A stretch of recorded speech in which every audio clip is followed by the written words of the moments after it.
So how to add Wise digital card to Apple Wallet. So to go ahead and add your digital card to Apple Wallet, it's very simple to do. So first things first, you want to go ahead and open up the Wise app, and you simply want to click on cards right at the bottom here. Then once you've clicked on cards, you should be able to see your digital card right here. And nice and simple, right below your digital card will be an option to add it to Apple Wallet. So you want to go ahead and select that.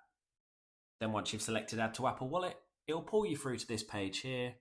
And nice and simple, you want to select Continue at the bottom. Then from there, you'll just get some terms and conditions, so make sure to give it a read. And if you agree, click Agree. Then once you've done that, you'll then just need to confirm whether if you want to make it your default card. But of course, this is optional. And there you have it. And you've successfully added your Wise digital card to Apple Wallet.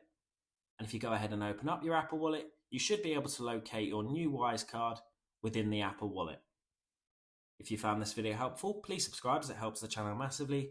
If you have any questions, feel free to comment them below. And thanks again for watching.